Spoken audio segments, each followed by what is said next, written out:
Welcome to EWTN News Nightly. I'm Colleen Carroll Campbell. Tonight's top stories. A bill nearing passage in the Senate is being cheered by gay rights groups as a triumph over discrimination. But some Catholics say it's a blow to religious freedom. We'll bring you the details. A Vatican survey on issues related to sex, marriage, and family is drawing worldwide attention. We'll tell you about the Synod on Families the Pope is planning and talk with Vatican analyst John Allen about the worldwide Francis effect. And it's being hailed as a landmark court case on public prayer and the First Amendment. We'll bring you the latest from today's Supreme Court hearing on Greece versus Galloway.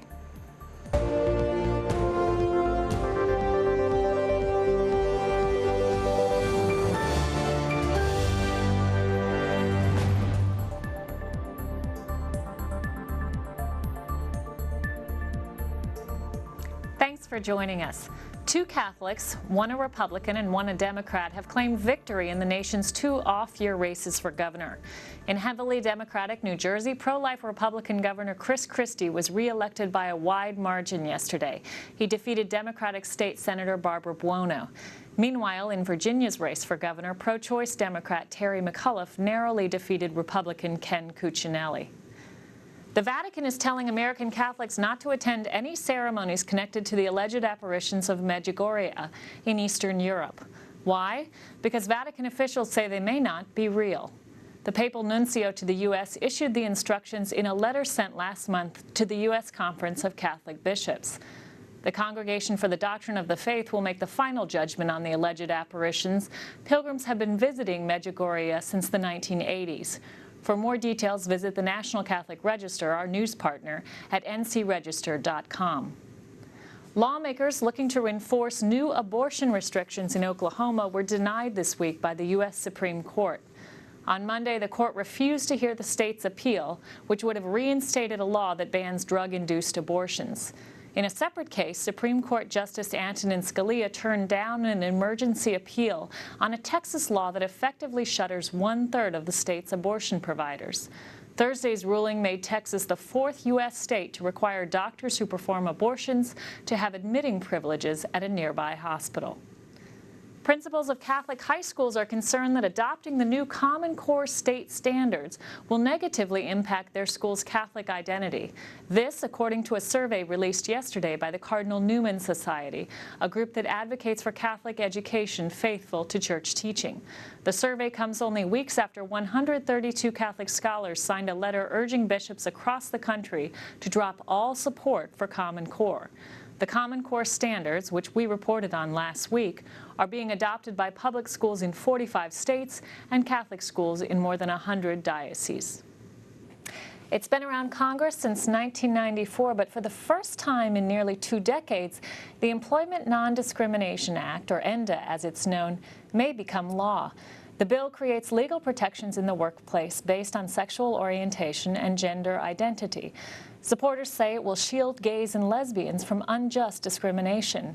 Critics, including the U.S. bishops, say it could force employers to violate their religious beliefs. Joining me to discuss ENDA and its political and religious implications are Kellie Fiedorek, an attorney with Alliance Defending Freedom, and Tim Carney, senior political columnist for the Washington Examiner. Welcome to you both. Thank you. Thank you for having us. Kellie, I'll start with you. This law sounds pretty innocuous. In fact, a lot of Americans, and some of the polls show a lot of Americans thought it already sort of existed, the idea that you can't discriminate against someone in the workplace based on their sexual orientation. So what's the problem? Well, the problem is that ENDA fails to justly advance the dignity of all workers, of job creators, of employers, and instead it legislates discrimination toward people of faith, people who have conscientious beliefs or moral beliefs about sexuality, about marriage, and about morality. And how does it do that? It does that because it fails to protect people of faith. So a Christian or employer, for example, could be persecuted under this law for refusing to run his business according to the dictates of his conscience. And how is this different from laws that prohibit discriminating on the basis of, say, race in the workplace? Because that's the comparison that's most often made by ENDA's supporters. Hey, this is just another category that we need to protect. Well, race is never a material factor that is considered or should be ever considered in an employment context or really any context. Racial discrimination is always wrong under any context. Whereas sexual orientation and gender identity, these are subjective standards. They're transient in the sense that an employer may or may not know that you are a transgender individual. So it exposes employers to liability in the sense that someone might come to them and they may not even know they're violating the law, but they may be creating a hostile workplace according to ENDA and then be persecuted by the government. And Tim, we've seen obviously a lot of debates lately about religious liberty, especially on these hot-button social issues. A lot of Catholics worried, the bishops worried, and speaking out very forcefully against ENDA.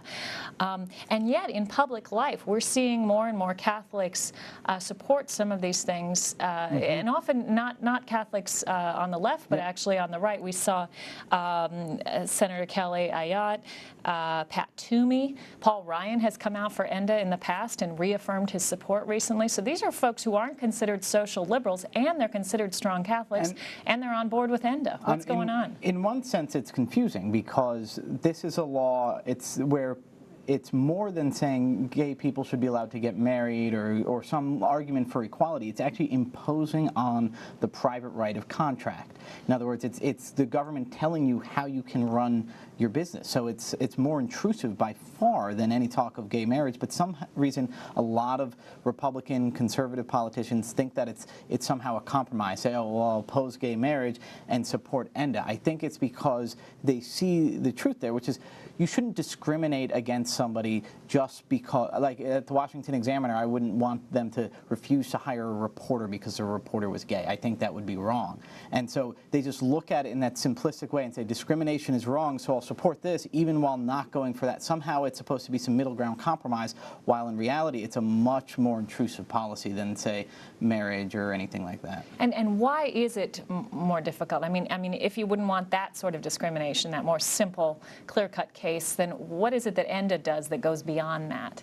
Well, ENDA, just any of the time these laws come in and they create a new set of liabilities for businesses, you have no idea how it is going to develop. So you go ahead and let's say your business where the morality of your employees was an important thing to you, and there was some employee who, was openly sleeping around, and so you wanted to get rid of him. And then it turns out he was openly sleeping around with men and women, then bam, I'm being whacked for discriminating. You have no idea how these laws are going to morph and what sort of litigation it's going to open up. When you create these special protected classes, they often end up, first of all, when they're employed, being protected more than the ones who aren't in the protected class. But it actually discourages the hiring of them because you say, wait a second, if I go ahead and I hire a straight guy or hire a gay guy, the straight guy is not protected by these anti-discrimination laws, so I have less of a lawsuit to worry about. So it can even have a perverse effect in that way. Interesting. Now, Kellie, how would you answer those who say, well, there have to be some kind of safeguards in place? Is there some better way you would propose, or do you think the safeguards are just naturally there, market forces? I think that the federal government shouldn't be getting involved in these situations. We should allow private actors, the job creators, the businessmen, to decide how they want to run their business. And we live in a country where, for the most part, we do respect everyone. We respect their inherent dignity, and we shouldn't be putting someone in a situation. For example, a bookstore. Say you have a Catholic bookstore, so you wouldn't be protected under ENDA. This business could be persecuted for, say, wanting to have books there about the sanctity of marriage, or about sexuality, or how to remain chaste before marriage. Because that could make an employee feel uncomfortable if they're not. Right, it could create a hostile work environment that the employer could then be subject to litigation and to lawsuits about. And Tim, what about the religious liberty protections that are supposedly being put into this? So, that was Pat Toomey's argument. Well, Toomey, it's okay. We're putting in religious liberty exemption, and that would improve the law. One of my rules when I follow politics is if you're talking about a small business exemption or a religious liberty exemption, then this is probably a law that's too intrusive into private affairs anyway, because it's hard to define what's a religious exemption. There's, there might be somebody out there who says, well, my religion, allows for the oppression of women, so I should be exempted from this. When you get into the religious exemption, that's a sign that you're already delving too far into the personal affairs of businesses and individuals. We're almost out of time, but Tim, I want to ask you about the donor base of the GOP, kind of the big major donors. We have Paul Singer with Americans United Fund really pushing ENDA.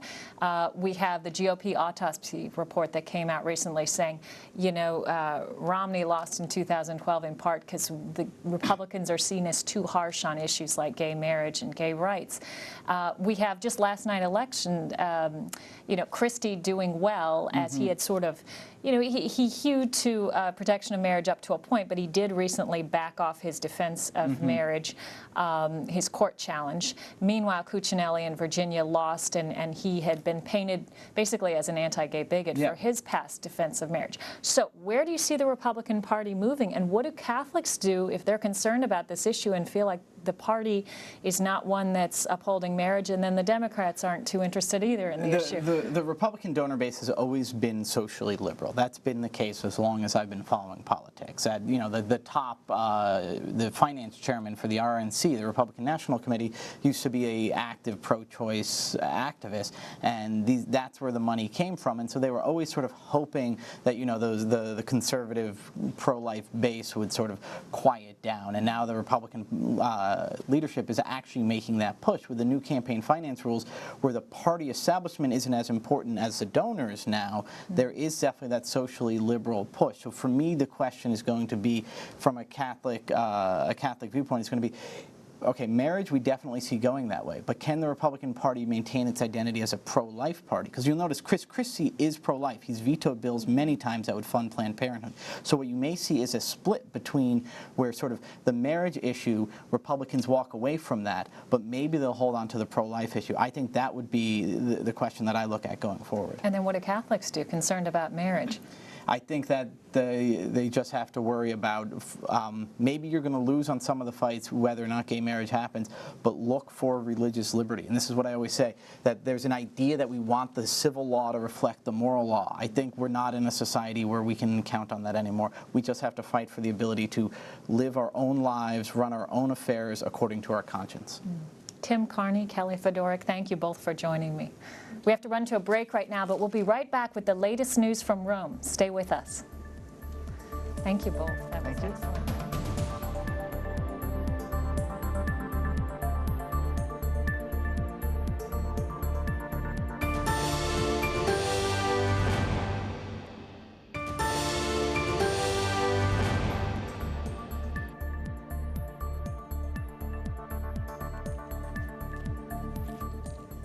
Welcome back to EWTN News Nightly. I'm Colleen Carroll Campbell. Well, you may have heard about the surveys the Vatican has been sending out this fall. Among other questions, the surveys ask how parishes around the world are ministering to Catholics who are divorced and remarried, in same-sex unions, or living with someone to whom they're not married. Joining us now to tell us more about the purpose behind the surveys is our Rome correspondent, Alan Holdren. Alan, what does the Vatican plan to do with the survey results? Well, these surveys are part of the Vatican's preparations for next year's Synod of Bishops on the Church's care for families. More than 200 bishops and experts will be coming here to the Vatican to discuss these issues at a time when marriage is seen as under attack or somehow weakened. Now, the fact that they're using surveys or questionnaires is nothing new. They've done this in the past for previous synods. But the fact that they've explicitly asked for the bishops to reach out to a parish level for input is new, and that shows that they want a comprehensive picture before they sit down to discuss these issues. At a press conference yesterday, organizers told us that we can't expect any sort of major changes in Catholic teaching, but what can be expected as a result is that the Church's care for families will be more effective. Interesting. And Alan, the Vatican has also announced that Pope Francis will be naming some new cardinals early next year. What can you tell us about that? Well, we know that the Cardinal Creating Consistory, as it's called, will take place on February the 22nd. What we don't know is how many cardinals will be made or who they are. In one case, we can venture a guess, which is for Archbishop Pietro Parolin, the new Secretary of State in the Vatican. Incidentally, he hasn't yet shown up for work. He was out a month ago when they had his welcoming ceremony due to an illness. Thanks, Alan. We're joined now by Vatican analyst John Allen Jr. He's the author of numerous books, including most recently, The Global War on Christians, Dispatches from the Front Lines of Anti-Christian Persecution. Welcome, John. Thank you, Colleen. Thanks so much for joining us. I'd like to start by asking you a little bit about these Vatican surveys that our Rome correspondent referred to. They're getting a lot of attention right now related to the Synod on Families. A lot of people are saying the fact that the Vatican is doing this kind of survey work is A, something very new, and B, an indication that some teachings could change. What's your sense of that? Well, listen, I mean, from a media point of view, the raw reality is that Francis has now entered that stratosphere of celebrity status where absolutely everything he does, you know, if he walked out of a Starbucks, it would be on the front page of the Post tomorrow, you know? Right. Which means that the media, the kind of mainstream global secular media, is getting a crash course in Catholic literacy. So right now they're trying to get their minds around what it means to have a synod of bishops. Okay. Even though we've been having them for 40 years, they have never rated as news prior to this moment. You know, this sort of consultation the Vatican is engaging in right now is actually pretty much par for the course. I mean, the typical preparation for a synod is they put together something called a linea meno, which is kind of a first stab at what the synod is going to talk about. They then send it around to bishops' conferences and religious orders and other outfits in the church and ask for comment. That comes in. Then they prepare something called an instrumentum laboris, which is actually the working document for the synod. So the idea of trying to take the temperature of the church, so to speak, on the synod's topic is hardly a revolution. It's just that nobody's ever heard that we do this kind of thing before. And of course, the reputation of Francis is for being a maverick, so naturally everything gets seen as kind of innovative. Listen, the same thing on the question of whether this synod is going to trigger some kind of doctrinal upheaval. Colleen, for my sins over the years, I've covered 8 synods of bishops, okay, from soup to nuts. And they are all very valuable sounding boards. But if you put a gun to my head and asked me to name a revolution in Catholic life that came out at a synod of bishops, I would be hard-pressed to give you one. And I'm deeply skeptical that we're going to get one out of this one as well. Okay. And what about the Gang of Eight? I mean, this does seem to be a new approach in dealing with Vatican reform, church reform, appointing this group of 8 cardinals as advisors. But that, too, is being hailed as, you know, get ready, the world's going to turn upside down. Is that what Catholics should be expecting, for better or worse, or what's your sense of what's going to come out of the efforts of this Gang of 8? Well, I mean, first of all, we need to understand how change in the Catholic Church works. I mean, it is true that sometimes things in the Church can turn on a dime, but if you look back, you can usually find the kind of plates shifting leading up to that. You know, I think what's been going on for the last 20 or 30 years is that there's been a widespread sense at many levels of the Church that Rome needed to find a new and more collegial way, that is a kind of consultative, participatory way of engaging local churches. That was one of the hot potatoes in the general congregations that are the gatherings of cardinals that led up to the conclave in March.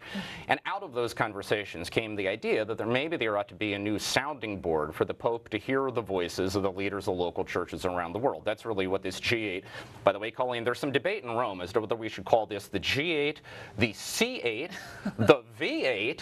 Now, the V8 to me is too much tomato juice. That's a bridge too far. But in any event, whatever we call it, okay, right. This is intended to be a kind of new kitchen cabinet for the Pope, a way for him to hear from the churches of Latin America and Africa and Asia and North America and Europe about whatever's bubbling at the moment.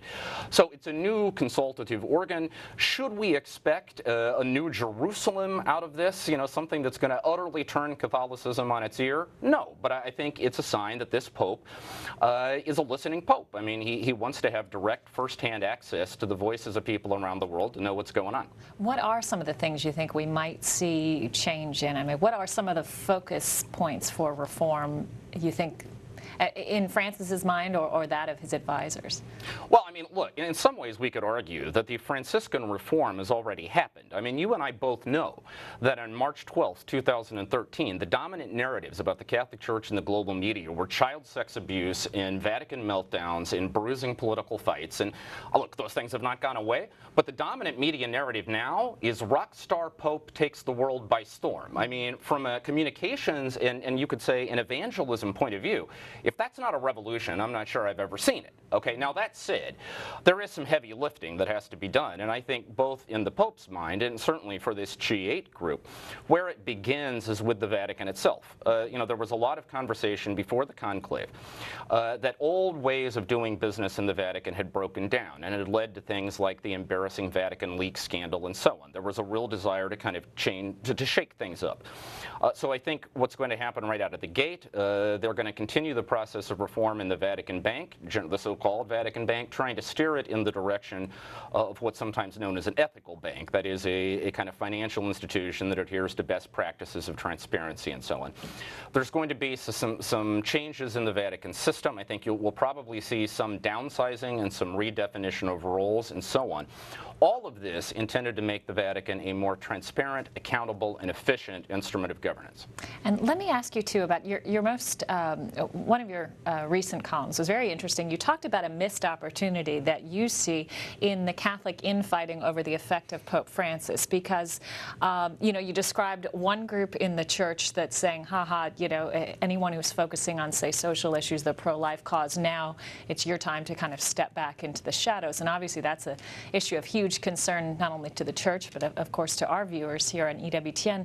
At the same time, you said others often react by saying, oh, no, he didn't mean what he said. And so what's a better way to understand Francis? And is there a way that Catholics can seize on this popularity? Because I have to, I hear from a lot of Catholics who say, it makes me nervous that people like Jane Fonda or Chris Rock or Elton John think this is a great pope. It makes them nervous. How would you answer those folks? Well, I mean, my first observation is that I think we in churches, it's not just Catholics, but I mean in church circles generally, we often have a peculiar genius for creating controversy where it doesn't need to exist, all right? And I think the ferment around Pope Francis might be a classic case in point. I mean, my fear is that in the John Paul and Benedict years, we sometimes had these groups we would loosely call the orthodoxy police that would sort of run around and pronounce on whether a particular figure was orthodox enough to credibly represent the Pope. And of course, we actually have a caste in the church that is designed to police orthodoxy. They're called the bishops. My inclination would be to say, let them do their job. Well, similarly, there's now a new crowd, which I'm calling the Enlightenment police, that is running around deciding whether so-and-so is enlightened enough, to be in the spirit of the new Pope. It's the same instinct under a different guise, and it's equally unhelpful. The truth of it is, what we have in Pope Francis is a historically unique missionary opportunity. Our highest priority in the Catholic Church right now is supposed to be the new evangelization, trying to reach out to a sometimes jaded and cynical secular world and ask them to take another look at the journey of faith. Francis is doing that in spades, and so my take would be we ought to take advantage of that rather than allowing that momentum to be squandered by rediverting it into these kind of internal tribal rivalries. We're almost out of time. I want to ask you quickly, though, about your book. You've described the persecution of Christians worldwide as what should be everyone's #1 human rights priority. Why do you say that? Because Christians are getting their teeth kicked in. I mean, the low-end estimate for the number of Christians killed for their faith every year in this world is around 9,000. The high-end estimate is 100,000. So that works out to somewhere between 1 and 11 new martyrs every hour of every day. I mean, this is the most dramatic Christian story of our time. And the reality of it is that we have a narrative problem here, because in the West, we typically think of Christianity as this massive, rich, connected institution, which makes it very hard for people to get their minds around the idea that Christians can be persecuted. Yet the reality of our world is they are the most persecuted religious body on the planet. So we need to change that narrative, and we've got to break the wall of silence that too often surrounds this story. John Allen, author of The Global War on Christians, thanks for joining us. You're welcome. Well, it's a legal battle that could impact communities across the country. The Greece versus Galloway case marks the first time in 30 years that the U.S. Supreme Court has focused on public prayer at government meetings. The last time, in 1983, the court ruled that such prayers were permissible. EWTN News Nightly's Jason Calvi was at the High Court today for oral arguments, and he brings us the latest on the battle over public prayer. The Lord bless them for their commitment. Since 1999, prayers like these Amen. Have been rising from the board meetings of the town of Greece in upstate New York. Lord God of all creation, we give you thanks and praise. Although the town allowed exceptions, Christians said most of the prayers. Resident Susan Galloway, who's Jewish, and Linda Stevens, an atheist, sued. They say the town was violating the First Amendment, which says Congress shall make no law respecting an establishment of religion. Americans United for Separation of Church and State has taken up their case. Everybody should be able to participate in local government without being subjected to a religious ceremony first. Local government is the arm of government that is closest to the people. It has to represent everybody. It shouldn't have a favorite faith and everybody else being treated as if they're second-class citizens. On the other side, the town of Greece is represented by Alliance Defending Freedom. This is a situation in which there's a lot of historical precedents for legislative prayer. The Continental Congress prayed, the First Congress prayed, even as they were writing the First Amendment. We're not asking that all the prayers be stopped. What we're saying here is that the community really should be relying on more non-sectarian invocations. And there's a long tradition of that in this country. You know, our money says, "In God we trust." It doesn't say, "In Jesus Christ we trust." Some are saying, well, why don't you just make these prayers non-sectarian? How would that be problematic? Well, how would you do that except for the government then censor prayers? Besides the lawyer for the town, the Obama administration's Deputy Solicitor General also defended the town's prayer practice in court today. The decision is expected in the spring. Jason Calvi, EWTN News Nightly. Finally tonight, in this month that Catholics devote to remembering the faithful departed, a D.C.-based group of Dominican friars is taking a unique approach to raising awareness of the saints. EWTN News Nightly's Wyatt Goolsby has the story. Every year on the night before All Saints' Day, priests and brothers at the Dominican House of Studies in Washington, D.C. open their doors for a service that's a little out of the ordinary. There's kind of a darkness associated with Halloween. It's about spooks and goblins and ghosts. But here, what we're celebrating is what the feast is actually all about. It's about celebrating the life of the saints. It's not a mass, but a special liturgy. The Dominican friars of the province of St. Joseph created it here 12 years ago. It contains both the readings, the longer readings from Lives of the Saints, but also added to that, interspersed, is the musical elements. We're singing polyphony, we're singing single-line Gregorian chants, and these are the kind of things that people don't hear every week. This year, an overflow crowd of 400 showed up to fill a chapel that seats only half that many. After the readings and prayers, a concluding procession of candles fills the halls of the priory. Attendees ask the saints for their intercession as they make their way to a case of saintly relics. The friars hope that celebrations like this one will remind Catholics that the communion of saints is not just about us gazing up at saints in heaven, but about them watching over us on earth. We are one with the saints, and they are longing for us to be one with them, and looking on us with love and praying for us and helping us. That's all for tonight. Be sure to like us on Facebook and follow us on Twitter. And you can catch our entire program again on EWTN's YouTube page.